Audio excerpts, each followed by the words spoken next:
So welcome, and thank you for being here this afternoon. Please tell us your name and address.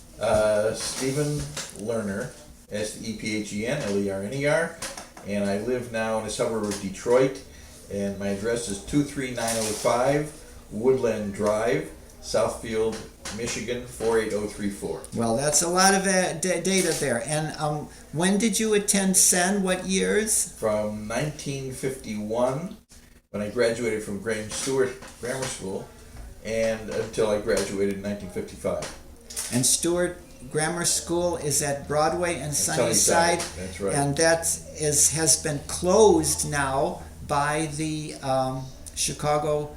Public school system. Yes, that's right. Chicago Public School System, CPS, and along with another school here in Andersonville. Would you tell us? Just to finish out the elementary school bit, I went to Graham Stewart in 7th and 8th grade, and before that I went to Nettlehorst on Broadway and Aldine. Yes. And in my day, kids from there went to Senn, even though they were in the Lakeview District. So many of my classmates at Senn had been friends before at Nettlehorst. So it was sort of like coming home again. Very good. Could you tell us any of your recollections of your Senn experiences? Okay, yeah. On the way to school the first day, waiting at the bus stop on Clarendon, a young guy who was even smaller than I was, and I was fairly short and small, was dropped off by his mother at the bus stop, and he looked very nervous. And it turned out he had just moved to Chicago, and this was his first day of school, and he became a friend, one of my closest friends during high school, and I've kept up with him occasionally at reunions. We've had a number of reunions, most recently our 50th, which was in 2005, and it was fabulous. We were given free run of the school of Senn, and we had a marvelous reunion with almost 200 people from my class came. And that was great. Excellent. Well, Very you were good. the president.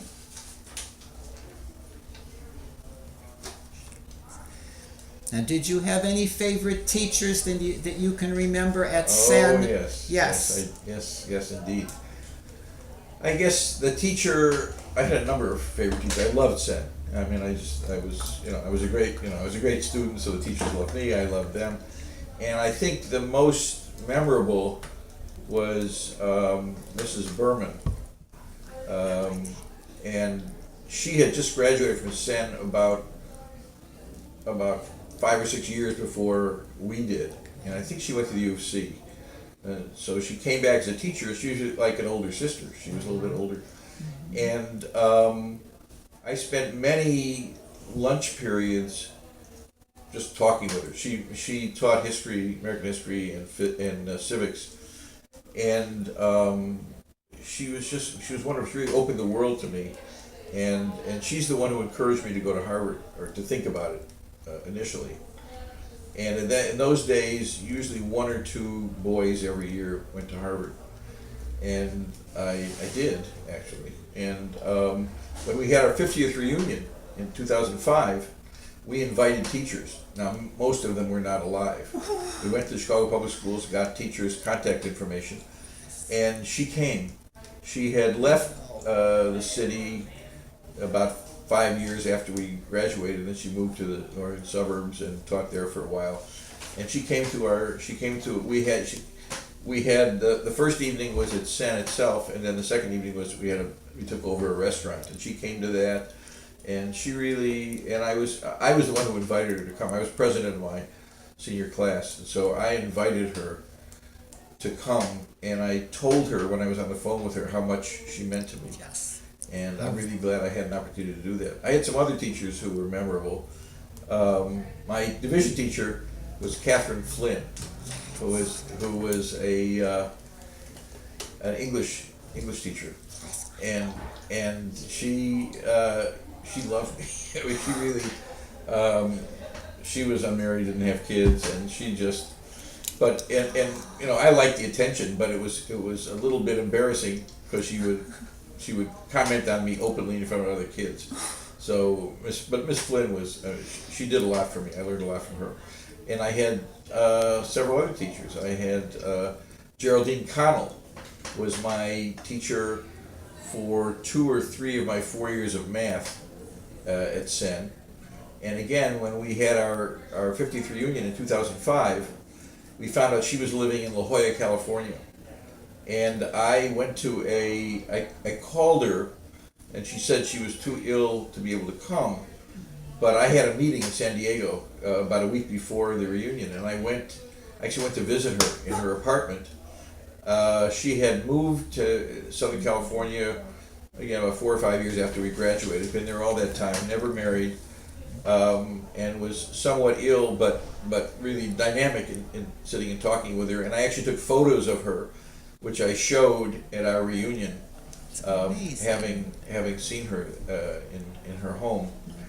A couple of other teachers, I took Latin, and actually after my second year I was representing Senn. I was the Illinois State Latin champion. Now public schools were separate from Catholic schools, I guess, had an advantage with Latin, so they were separate, but for public schools. And I remember the contest, Latin contest, was held at Eastern Illinois College or University in Charleston, Illinois, and I had to take a train, and I remember going down to the IC station at Roosevelt Road and Michigan Avenue, and taking the train there was a big adventure because we stayed in a dorm and that sort of thing. So that was memorable. But my 2 Latin teachers were Mrs. Garrow, and I'm blanking on the second one now. But they really both infused a lot of enthusiasm into teaching Latin. And the fellow that I mentioned before that I had met on the first day of school, Ed Bernstein, he took Latin too, and we regretted the fact that it wasn't a spoken language. So we would actually speak it on our own. We made up some words, but we spoke it, and that was also a memorable experience. I just had so many wonderful. Oh, another teacher who was really remarkable, Dr. Davidson in chemistry. Dr. Davidson had gotten his PhD during the Depression, and he couldn't get a job in industry, and so he became a teacher, and he was wonderful. And in fact, my brother, who just visited this exhibit with me, who graduated 11 years after me in 1966, also had Dr. Davidson, and he was just sort of no nonsense, but in a very nice way. He obviously liked students and he liked teaching, but he had high principles, and he always wore a jacket and tie. And so he really stands out. A lot of people stood out. I think when we got together for our 50th reunion, we reminisced about Senn, and we were very grateful for the education we got. Many, of course, people who come to reunion are more likely to feel positive about it, but there was a lot of positive feelings, and I'm really glad that I've come back for this Centennial. Do you have any friends that you remember from those years? Yeah. I'll have to tell a few of those. One friend whom I knew when I was born, essentially. His parents were older, and his mother was a very good friend of my grandmother. And then when I lived during World War II, we traveled around with my father, and so I wasn't always living in Chicago. But when I came back to Chicago, I was living across the street from this friend, and I kept up with him. In fact, I saw him last night at Senn. Other people I've kept up by email and through reunions, because since I was president of my class, I've gone to most of my reunions, and I've kept up with them that way. Give the name, Dick. Well, my friend who I've kept up with the most is Richard Olesko, Dick Olesko, and actually I saw him last night. Well, thank you very much, Steve. That was excellent. My pleasure. I'm grateful to Senn. Oh, and just as an added, if I can add, my mother graduated from Senn in 1931. 1931, she graduated. The name. Well, congratulations. So yeah, Florence name. Trace. Her name was Florence Trace at that time. Yes. She's no longer alive, but she had very good feelings about Senn too. And did you, I wish you had that yearbook with you. Well, I saw, they brought it to me, so they took her photo, they're gonna scan the picture of her the page with her photo, Good. and, they're gonna email it to me. Keep the siblings' names. Yeah, my wife is here is coaching me. My brother, who graduated in 1966, is Jonathan Lerner, and my sister, who graduated in 1964, then was Nancy Lerner. Now she's Nancy Cantor. So we're a Senn family. You do sound On like the other hand, I have to say, and I lived walking distance from Wrigley Field, and I was a North Sider. But after having been away from Chicago from 1955 to 1972, I came back. I was on the faculty of the University of Chicago Medical School, and I lived in Hyde Park. And my kids, all three of my kids, grew up as Hyde Parkers, the South Side. In fact, my son is an inveterate White Sox fan and a Cub hater. But so I got to see Chicago as an adult, and I came back as an adult also, and I lived in Hyde Park from 1972 to 1986, so for 14 years, and then I moved to the Detroit area. So that's my Senn ties.